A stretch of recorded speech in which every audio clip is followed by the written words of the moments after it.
God, purihin po ang Panginoon, purihin ang Diyos. Isa pong pinagpalang umaga ang bati ko po sa inyong lahat. Kayo pong lahat na muli ay nakikinig at nanonood dito po sa Channel of Blessing over YouTube. At muli po ang inyong kapatid at kaibigan at kapra-partner, ito po si Brother Rex de Villas, America.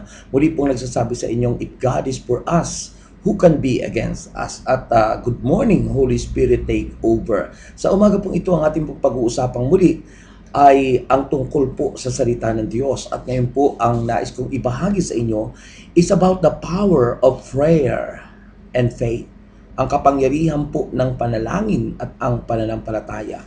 Our gospel is taken from Mark chapter 5 from verse 24 to 34. At ganito po ang sinasabi ng salita ng Diyos. Mark chapter 5 from verse 24 to the following verses.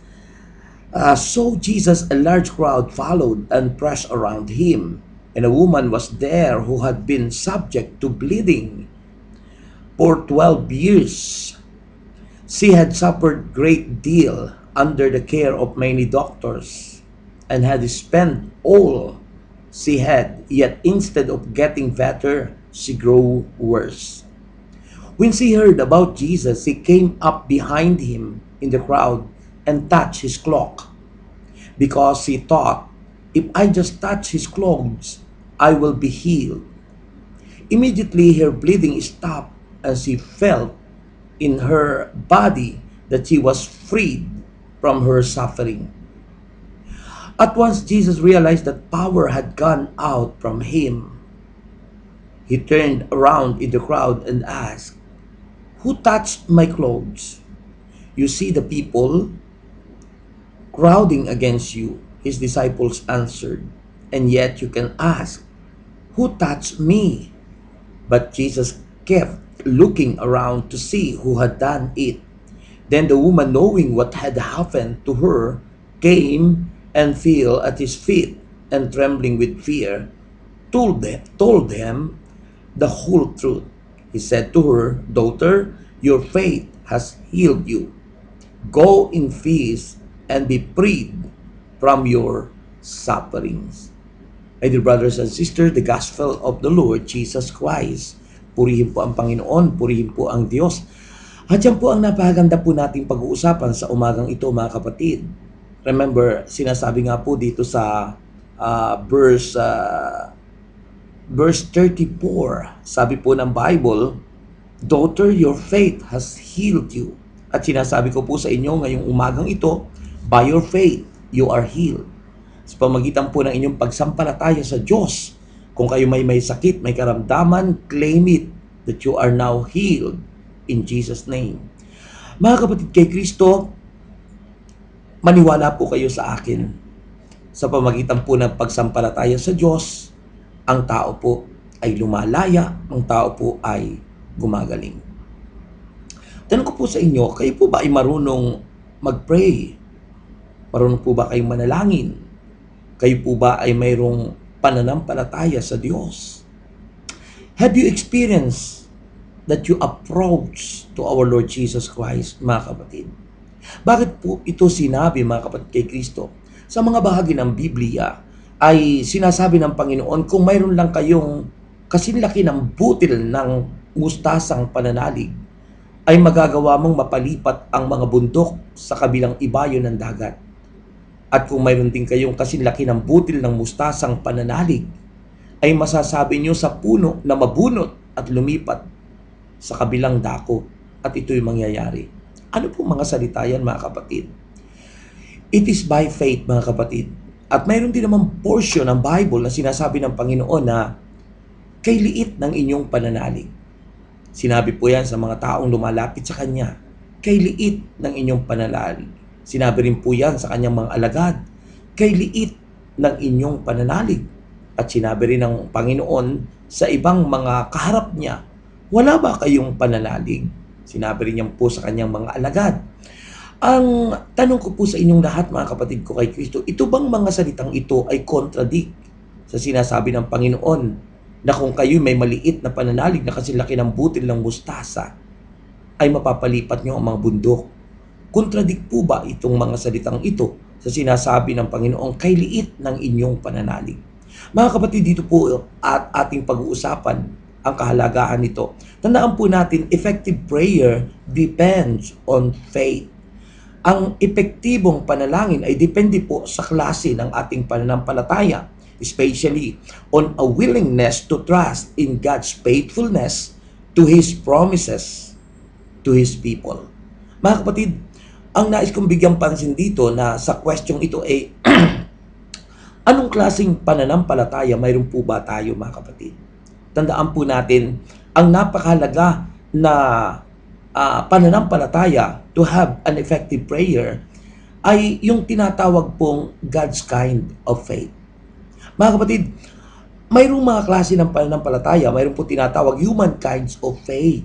Ang pananampalataya pong tulad ng sa tao, laging may kahalong duda, laging may kahalo pong pag-aagam-agam. Nawawala po yung tiwala sa Diyos. Sometimes, mas may tiwala pa sa sarili kaysa sa Diyos. Samantalang ang pananampalatayang tulad ng sa Panginoong Jesus, ang tawag po dyan ay God's kind of faith, ay ito po ay pananampalatayang kahit anong mangyari, ay hindi pwedeng sumuko. Kahit ialay natin ang ating buhay, ay hindi po natin maipagkakait sapagkat yan po ang ebidensya na tayo nagtataglay ng God's kind of faith, pananampalatayang tulad ng sa Diyos. Ito po yung iniaasa natin doon sa supplier of faith, and that is the Lord, that is our God.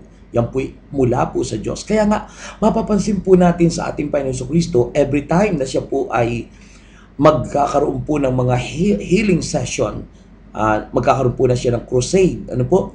Ang ginagawa po ng Panginoon, siya po ay nakikipag-commune with the Father, sapagkat alam po natin na napakahalaga niyan, mga kapatid, kay Kristo. At yan nga po ang napakahalagang dapat nating malaman patungkol po sa ating pananampalataya, especially when we are praying. Ano po? Kaya nga po, para maging epektibo ang ating pananalangin, ay kailangan pong ang ating taglay na pananampalataya ay God's kind of faith. Kaya nga po, the effective prayer depends on faith, and that faith is God's kind of faith, especially po on a willingness to trust in God's faithfulness to His promises to His people. Yung mga pangako ng Diyos sa Kanyang bayan. Mga kapatid, about the gospel na ating pong binasa sa Mark chapter 5 from verse 24 to 34, makikita po natin, ito po'y naganap ang pananampalatayang ito sa isang babaeng lumapit kay Kristo. Sabi nga po ng verse 24, a large crowd followed and pressed around Him, and a woman was there who had been subject to bleeding for 12 years. Isipin niyo po, 12 years na dinudugo, pero ang napakagandang miracle ng Diyos dito, hindi po naubusan ng dugo ang babaeng ito. Hindi po siya namatay. Sa halip na siya po ay nagtaglay ng pananampalatayang tulad ng sa Diyos. At malalaman po natin kung kailan nag-start yung kanyang pananampalatayang tulad ng sa Panginoon. Makita po natin dito, sabi ron, she had suffered great deal under the care of many doctors and had spent all she had, yet instead of getting better, she grew worse. Mga kapatid, naubos ng lahat ang kanyang ari-arian. Naubos ng lahat at napakaraming doktor ang nagtumingin sa kanya, ang pinagpagamutan niya. Pero halos lahat naubos na ang kanyang kayamanan. Subalit hindi po siya gumaling. Mga kapatid, bakit po ganon? Sapagkat nung unang panahon sa kanyang buhay, ay wala po siyang pananampalatayang tulad ng pananalig ng ating Panginoon Kristo. God's kind of faith. Kailan nag-start ang God's kind of faith ng babaeng ito? Mula po dito sinabi sa verse 27, sabi ng Bible, when she heard about Jesus, she came up behind Him in the crowd and she touched His cloak. Bakit po niya ginawa yun? Sapagkat sabi po ng verse 28, because she thought, if I just touch His clothes, I will be healed. Biruin niyo po, nagkaroon po siya ng expectant faith and yung tinatawag po na hope in the Lord. Pag-asa sa Panginoon. Mga kapatid, makikita po natin, kailan po nag-start yun? Sabi po ng verse 27, when she heard about Jesus. Alam niyo po, mahalaga po ang makinig kay Jesus. Mahalaga po ang pakikinig. Sabi po ng Romans chapter 10 verse 17, faith is cometh by hearing, and hearing by the word of God. Ang pananampalataya daw po na tulad ng sa Diyos, God's kind of faith. Tandaan po natin ang matinutukoy na pananampalataya sa Bible is God's kind of faith, sapagkat sino po ba ang nagtuturo ng pananampalataya? Sinasabi nga po ang Panginoon Jesucristo. Sabi nga po ng Book of Hebreo, mga kapatid, fix your eyes unto Jesus because He is the author of our faith. Siya po ang author ng ating pananampalataya. Kung si Kristo po ang author ng ating pananampalataya, that is God's kind of faith. Yan ang pananampalatayang tulad ng sa Diyos. Pero ang pananampalatayang tulad ng sa tao, katulad po ni Tomas, laging may duda, laging may agam-agam, hindi makapaniwalang si Kristo ay nasa kalagitnaan nila. Mga kapatid, kay Kristo, iyan ang human kinds of faith. Always with doubt, laging may duda, laging may agam-agam, laging negatibo ang pag-iisip, laging ang kanilang iniisip, laging wala, puro wala, negatibo ang kanilang mga iniisip. Yan po ang human kinds of faith. But remember, God's kind of faith, it is always thinking positive. Always think positive ang mayroon pong pananampalatayang tulad ng sa Diyos. Halimbawa nga po, tulad ni Kristo, ano po, nung mamatay ang kanyang kaibigang si Lazaro. Mga kapatid, alam niyo po bang, sinabi niya sa magkapatid na Marta and Maria na natutulog lang yun at gigisingin niya pagkalipas ng 4 na araw. Mga kapatid, yan po ang may pananampalataya sa Diyos. He never accepted negative news or bad news. Tandaan po natin, ang may pananampalatayang tulad din sa Diyos, ang laging tinatanggap ay ang good news at ang positibo na pag-iisip. Yan po ang taglay. So makikita po natin ang gospel ngayon na ating binasa ay nag-umpisa po ang God's kind of faith ng babaeng ito mula po nang marinig niya ang Panginoong Jesucristo. Sabi ng verse 27, Mark chapter 5, when she heard about Jesus, she came up behind him in the crowd and touched his cloak. Excuse me. So makikita po natin, napakalaga ng pakikinig. At yan po ang sinasabi ng Bible sa Romans 10:17. Faith is cometh by hearing, and hearing by the word of God. Hindi po natin makukuha ang pananampalatayang tulad ng sa Diyos sa pamagitan ng chismisan, sa pamagitan ng barkadahan, at pag-ayon sa takbo ng mundong ito. Kaya nga po, ang pananampalataya ay makukuha lang natin sa pakikinig at patuloy na pakikinig ng salita ng Diyos. Sinasabi po ni San Pablo Apostol, sulat niya sa mga taga-Roma, Kabanata 10, talata 17. So yan po ang mga makikita po natin. Kaya ang bunga po ng pananampalatayang tulad ng sa Diyos, sabi ng babaeng ito, because he thought, if I just touch his clothes, mahipo ka lang ang laylayan ng damit ng aking Panginoon Jesucristo. Mahipo ko lang. Yan po ang ebidensya ng God's kind of faith. Mahipo ko lang ang laylayan ng damit ng aking Panginoon Jesucristo, I will be healed. Isipin niyo po, I will be healed. Kinlaim na po niya. Ang tao may pananampalatayang tulad ng sa Diyos, kiniklaim na kahit nasa palagay mo, hindi mo pahawak, sapagkat yan po ang nais ng Biblia, mga kapatid. Ang pananampalatayang tulad ng sa Diyos, nanduroon yung expectant faith, nanduroon yung trusting faith, nanduroon ang believing faith. Yun po ang kumpletong God's kind of faith. You believe, you trust, and you hope in the Lord because that is the evidence of God's kind of faith. So mga kapatid, sabi po ng verse 29, kung makikita niyo po rito, sabi po ng verse 29, immediately her bleeding stopped and she felt in her body that she was freed from her suffering. Mga kapatid, if we have God's kind of faith, God's miracle will work in us.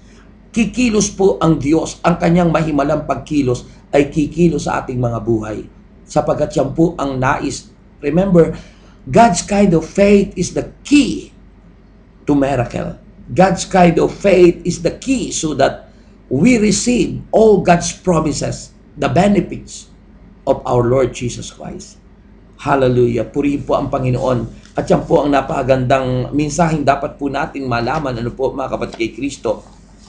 Kaya, alamin po natin, Ano po ang sinasabi ng banal na kasulatan? Sabi po ng verse 30 to 34, "At once Jesus realized that power had gone out from him.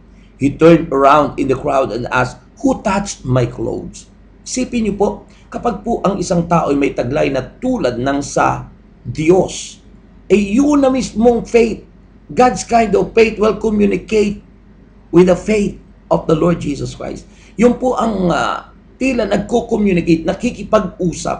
Ha? Kaya nga po, yun nga ang napakalaga. Sabi nga po ng Hebrews chapter 11 verse 6, sabi po roon, "And without faith, you cannot please God." Without faith, kung wala tayong pananampalataya, at anong klaseng pananampalataya makapi-please sa Diyos?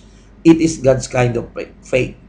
Yung pananampalatayang tulad ng sa Diyos, yun lamang po ang makapi-please sa Diyos na klase ng pananampalataya. We cannot please God if our faith is human kinds of faith.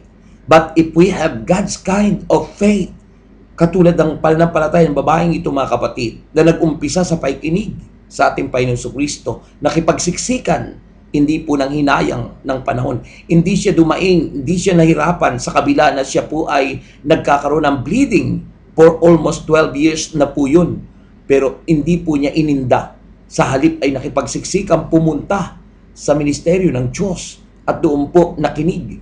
At nang siya ay makinig, kinlaim niya, inasahan niya, at naniwala siya na ang Panginoon Jesucristo ay naghimala na sa kanyang buhay. So, makikita po natin dito sa gospel na ito, mga kapatid, sabi roon ng Bible, "At once Jesus realized that power had gone out from him. He turned around in the crowd and asked, 'Who touched my clothes?'" Alam ng Panginoon kung may taong may pananampalatayang tulad ng pananampalataya niya. Nagko-communicate ang pananampalataya ng taong may taglay ng God's kind of faith. Nakikipag-communicate sa Diyos. Kaya ang sabi po ng verse 31, sabi ng Bible, ng Biblia, verse 31, sabi ng mga disipulo, "You see the people crowding against you." His disciple answered, "And yet you can ask, 'Who touched me?'" But remember, Jesus kept looking around, see who had done it. Then the woman, ang babaeng yon, na nagtataglay ng God's kind of faith, knowing what had happened to her, came and fell at his feet, and trembling with fear, told him the whole truth. Mga kapatid, isipin mo ang taong may taglay na pananampalatayang tulad ng sa Diyos, God's kind of faith, naroon po ang kanilang humility, ang kapakumbabaan, umaamin sa kanyang nagawa. Inamin niya ang kanyang ginawa na siya yung humipo, nagpakumbaba, lumuhod sa harapan ng Panginoon at inamin na siya ang humipo sapagkat ang Panginoon ay nagtatanong. Akala ng babaeng ito ay magagalit sa kanya ang Panginoon. Pero tingnan niyo po ang ginawa ng babaeng ito, sabi sa kanya ng Panginoon. He said to her, "Daughter, your faith has healed you. Go in peace and be freed from your sufferings." Mga kapatid, hinahanap ng Panginoon ang babaeng yun, not dahil pagagalitan, hindi po dahil na nagagalit ang Panginoon, but hinahanap ng Panginoon ang babaeng yun dahil nais niyang sabihin siya'y magaling na. Purihin ng Panginoon. Grabe mga kapatid, kay Kristo, ang Panginoon Jesucristo, hinahanap ang bawat isa sa atin.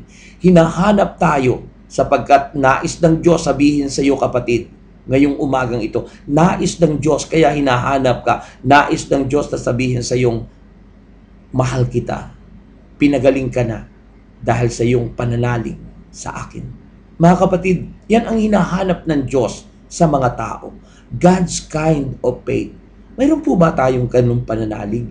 Ang pananalig po ba natin nakafocus sa Panginoon? Nakatuon kay Kristo? Kaya nga sinasabi ng Hebrews chapter 12, verse 2, "Let us fix our eyes unto Jesus." Ituon daw po natin ang ating paningin. And that eyes, mga kapatid, is the faith, the eye of our faith. Yung panampalataya po natin, God's kind of faith. Sabi nung, "Let us fix our eyes unto Jesus, the author, the perfecter of our faith." Siya po yung pinagmumula ng ating pananampalatayang tulad ng sa Diyos. Pananampalatayang may pag-asa, pananampalatayang nagbibigay ng katugunan sa lahat ng ating panalangin. So, brothers and sisters, Sinabi niya ng verse 34, "Daughter, your faith has healed you," says the Lord.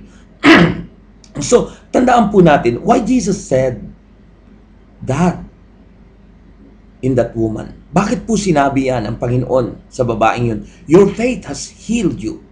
Alam niyo po kung bakit? Mayroon po tatlong susi akong nakita. Una po, because faith is necessary in order to approach God. Sapagkat napakahalaga po ang God's kind of faith.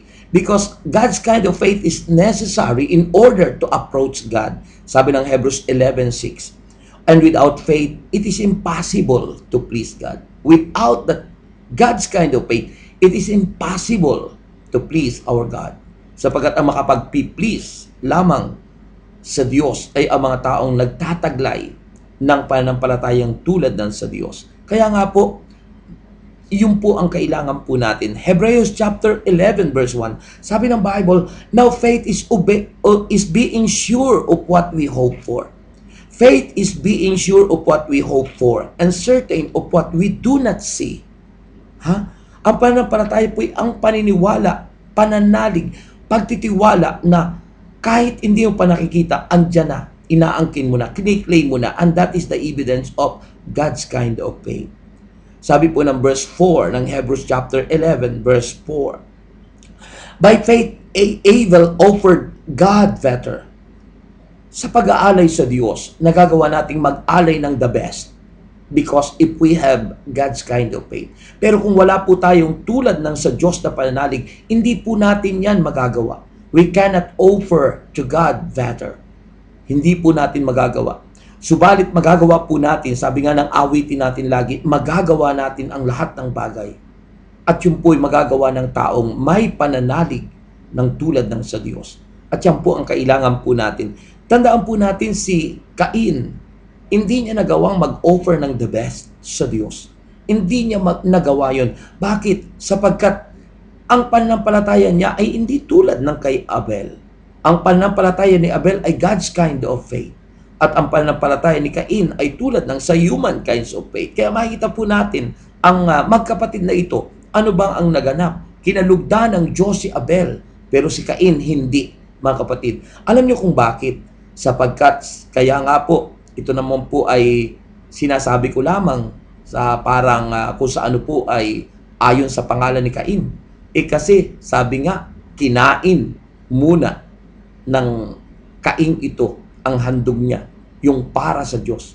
Di ba? Dapat po tayo ay mayroong tinatawag na 10-20-70. Kung tayo po'y pinagpapala ng Diyos, 10% para sa Diyos. Dapat unahin natin. Ang tawag po dyan ay tithing or ikapo. Kaya po, pagpapalain tayo kung tayo po ay nagtatites, nag-iikapo. At ang pag-iikapo po, mga kapatid kay Kristo, ay yung po'y pagsunod sa kalooban ng Diyos. At yan po ay pagtanaw ng utang na loob natin sa Diyos. Malakay chapter 3 verse 10, following. Yan po, makikita nyo po dyan. Malakay chapter 3, umpisa nyo po sa chapter 3 verse 6 and following. Nandiyan po yan, mga kapatid kay Kristo. Kaya nga po, 10 para sa Diyos, 10%, yan po. Pero ginawa po ba yun ni Cain? Kinain niya Kinain niya. Madalas tayo parang si Cain Instead na ibigay natin sa Diyos, kinakain natin. Instead na sa Diyos yun ginagawa natin, inaatin natin. Kina-claim natin sa atin yun. But it's not for us. It is for the Lord. It is for God who served, mga kapatid, na naglingkod sa atin at ngayon dapat siyang paglingkuran natin, mga kapatid kay Kristo.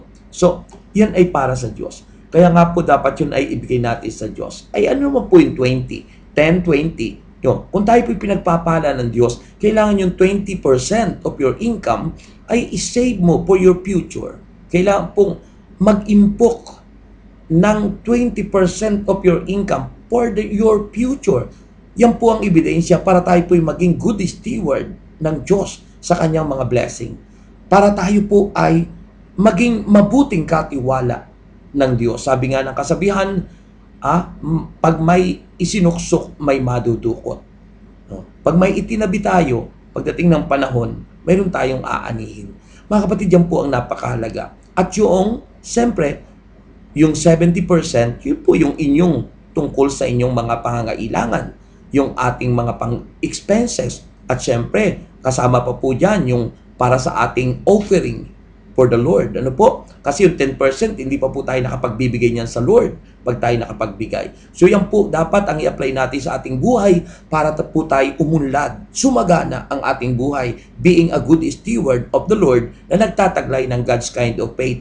We need to apply 10, 20, 70 of our blessing. 10% for the Lord, 20% for our savings, and 70% for our expenses, including for giving love offering for the needy and for the Lord. Whatever you did to the least of your brother, you did it unto me. Purihin po ang Panginoon. Purihin ang Diyos. So, yun po ang napakahalaga. Ano po? So, kaya nga po, God's kind of faith, it is necessary in order to approach God kung tayo lalapit sa Diyos, kung tayo magpipray, mga kapatid kay Kristo. At sabi po ng verse 5, sabi po rito ng banal na kasulatan, by faith, Enoch was taken from his life. Sabi ng Hebrews chapter 11 verse 5, by faith, Enoch was taken from his life. Sa kauna-unahang pagkakataon si Enoch po sa Genesis, mababasa rin po natin si Enoch. At alam niyo po, mga 3 verses lang sa Bible, sa Genesis, mababasa si Enoch. Pero kinulugdan siya ng Diyos dahil siya nagtataglay ng God's kind of faith. Sumunod, lumakad sa Panginoon, sa apak ng Diyos. At dahil doon, hindi po siya nakaranas ng kamatayan. Sa halip siya po ay kinuha ng Diyos. Sabi nga po sa atin bilang Katoliko ay naparousia, to caught up in the air. Sa Protestant, ang tawag po dyan ay rapture. Siya po yung nauna at kauna-unahang taong kinuha ng Diyos. Ang pumangalawa dyan ay si Elijah. Ang pumangatlo dyan, mga kapatid kay Kristo, ay siyempre ang Panginoong Jesus. Purihin ang Diyos. Purihin ang Panginoon. Number 2, mga kapatid kay Kristo, God's kind of faith is necessary to receive benefits from God. We cannot receive the benefits from God, the promises of God, unless we have God's kind of faith. Kapag po tayo nagtataglay ng tulad ng sa Diyos na pananampalataya at matatanggap po natin ang benefits of God or the promises of God spiritually, materially, physically, financially. Ano po ang ibig sabihin ng spiritually? Doon po matuto tayong sumunod sa mga pinag-uutos ng Diyos. Being obedient to the will of God. Because the will of God is the word of God. Sabi nga po ng sulat ng aklat ng 1 Samuel, mga kapatid kay Kristo, chapter 15, verse 22. Ano, mga kapatid, yan po ang sinasabi, napakahalaga po ang pagsunod. Obedience is better than sacrifice. Napakahalaga ang pagsunod sa Diyos. Ang sundin ang kanyang kalooban, ang kanyang mga utos. Yan po'y ebidensya kung tayo nagtataglay ng God's kind of faith, natututo tayong sumunod, nagiging obedient po tayo sa kanyang mga salita. Kaya nga po yan ang buhay espiritual. Kaya nga sabi ng Panginoon sa John 8:31-32, kung patuloy kayong susunod aniya sa kanyang aral, tunay na kayo'y mga alagad ko. Ang tunay na alagad ni Kristo yung marunong sumunod, at ang marunong sumunod ay mga taong nagtataglay ng God's kind of faith. Kaya nga sabi niya, kung patuloy kayong susunod sa aking aral, tunay na kayong mga alagad ko. Makikilala niyo ang katotohanan ang magpapalaya sa inyo. At yan po ang kailangan po natin, ang tayo'y sumunod. Ebidensya po yan na tayo nagtataglay ng God's kind of faith. Sa Old Testament, hindi ba si Joshua inutusan ng Diyos si Yahweh at sinabi niya, huwag mong kaliligtaang basahin ang aklat na iyon. Dilidilihin mo yon araw at gabi upang ikaw ay magtagumpay at umunlad ang iyong buhay. Tinuturuan ng Diyos na tayo po ay magkaroon ng God's kind of faith. Yan ang sinabi ni Yahweh kay Joshua chapter 1 verse 8. Yun naman po ang susi para tayo magtagumpay. Ang magkaroon tayo ng ganap na pananalig, tunay na pananalig, and that is God's kind of faith. At matupad po natin ang utos ng Diyos, ang kanyang mga kalooban, at tayo daw po'y magtatagumpay, mga kapatid. Yan ang napakahalaga.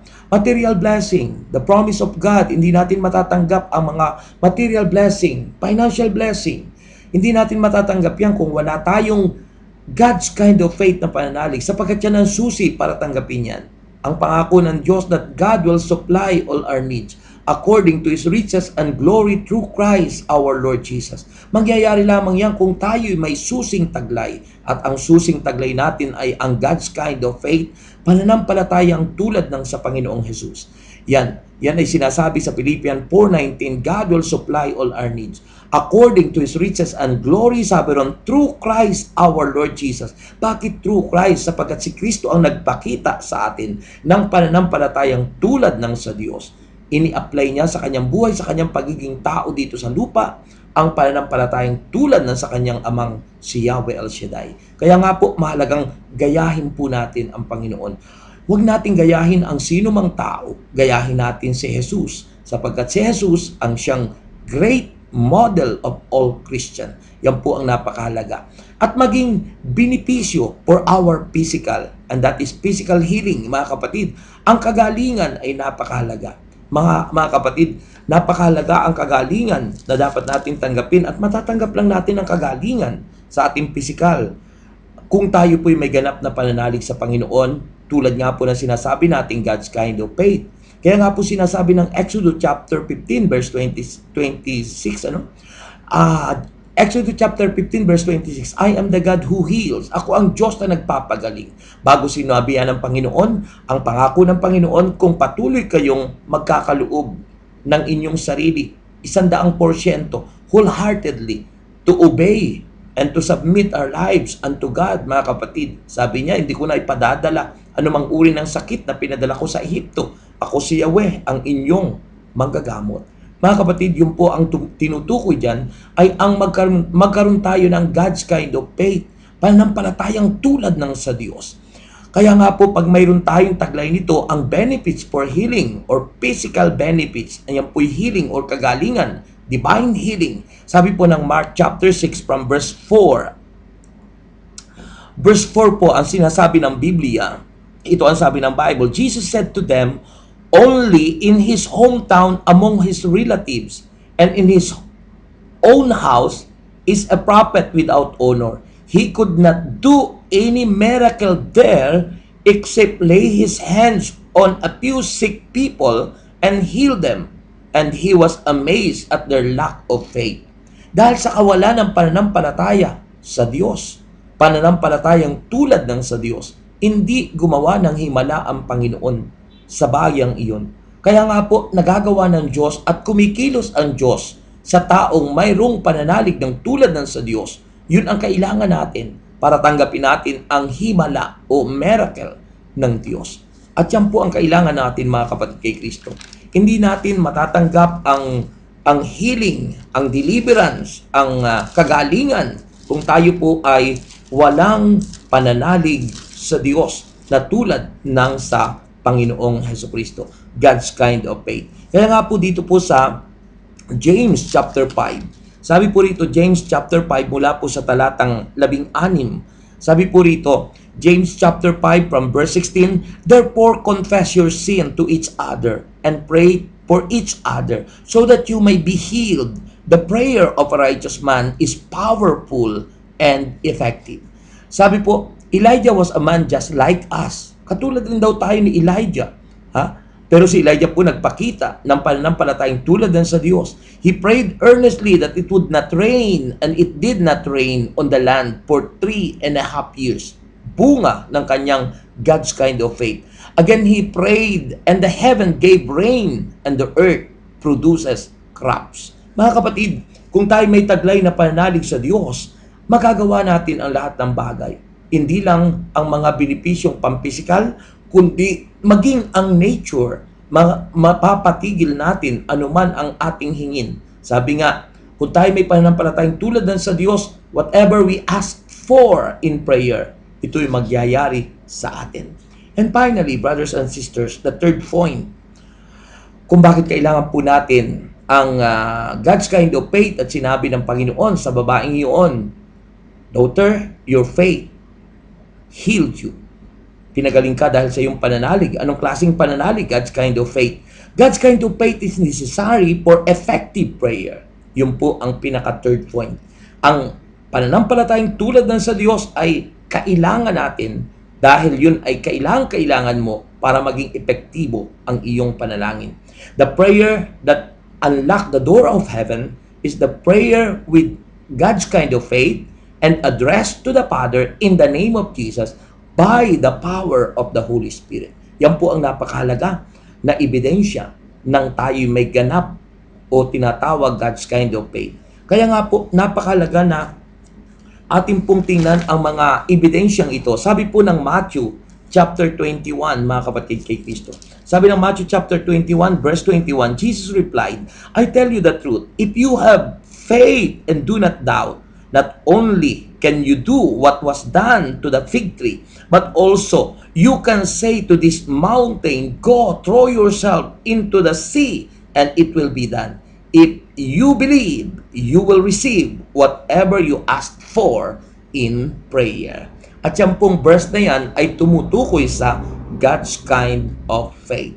Mahalagang mahalaga mga kapatid, na taglayin po natin ang pananampalatayang tulad ng sa Diyos. Sapagat pag hindi po yan ang ating taglay na pananampalataya, ay para lang tayo nag-aaksaya ng oras, nag-aaksaya ng panahon sa ating pananalangin. Nagiging epektibo ang ating pananalangin kung tayo po ay mayroong God's kind of faith. Sabi po ng James chapter 5, mga kapatid, mula po sa verse 14, ang sabi ng Bible, umpisahan po natin sa verse 13, is anyone of you in trouble? He should pray.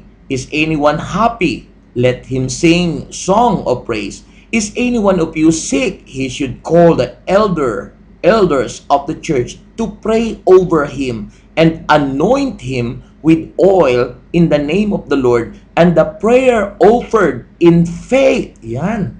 Ano pong klaseng faith yun? God's kind of faith. Sabi ron, and the prayer offered in faith will make the sick person well. The Lord will raise him up. If he has sinned, he will be forgiven. Mga kapatid, kaya po mahalaga ang God's kind of faith, mga kapatid kay Kristo. At yan po ang napakahalaga na taglayin po nating lahat. At pag yan po itinaglay po natin, para tayong tulad ni Daniel, nang siya po, si Propeta Daniel ay ihulog sa lion's den, mga kapatid. Alam niyo po ba, hindi siya kinain ng leon. Sapagat si Daniel po ay prayerful man. Mapanalanginin na tao, at dahil siya may taglay na pananalig na tulad ng sa Diyos lang siya nagtitiwala, sa Diyos lang siya umaasa. Mga kapatid, maging ang mga leon ay natutong manalangin. Nang si Daniel ay lumuhod sa kulungan ng mga leon, aba, nakita yung leon, sumang-ayon na lumuhod. Natatangay ang sinuman ng taong may pananalig ng tulad ng sa Diyos. Nagkakaroon po ng anointing at natatransfer, nahahawahan ang mga tao ng anointing ng taong mayroong God's kind of faith. So brothers and sisters, remember Jesus Christ responded to His people need and po on the basis of faith. And what kind of faith do you have? Anong klase kapatid na pananampalataya o pananalig mayroon ka ngayon? Ang pananampalataya mo ba o pananalig na taglay mo ay pananalig na tulad ng sa tao? Nakapagtaglay ng tao ang pananalig na tulad ng sa tao, human kinds of faith, andun ang duda, andun ang kaba, andun ang negative thoughts, andun sa kabila, alam mo na ang katotohanan, hindi pa rin katotohanan ang ginagawa ng taong may human kinds of faith.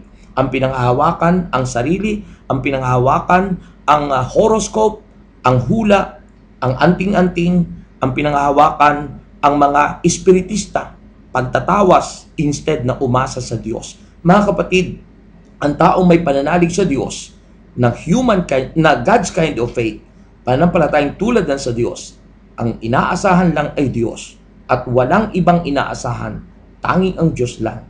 Remember, ang pangako ng Panginoon na kay Kristo lang, lahat-lahat, I am the way, the truth, and the life. No one can come to the Father except through me. John 14:6 and Acts chapter 4 verse 12. Ang kaligtasan nasa Kanya lang. Lahat, kaligtasan sa anumang bagay. Mga kapatid, yan po ang kailangan po natin. Jesus Christ responded to His people need on the basis of faith. At anong klaseng pananampalataya mayroon tayo? Ikaw kapatid nandyan, nakikinig at nanonood ngayon sa Channel of Blessing over YouTube ng Takeover Holy Spirit. What kind of faith do you have? Is that God's kind of faith or human kinds of faith? Just believe in the Lord. Mga kapatid, this is the picture of a woman. Ano po ba ang larawan ng pinapakita sa gospel? Tandaan po natin, tayo ang inilalarawan ng babaeng yang lumapit kay Jesus. Bakit? Because we are the church and the church is feminine. Ang babaeng lumalapit kay Jesus ay tayong simbahan, mga mananampalataya na nangangailangan ng ganap na pananalig kay Jesus upang tanggapin natin ang biyaya, ang pangako ng Diyos, ang buhay na hahantong sa langit. Mga kapatid, tayo po'y manalangin.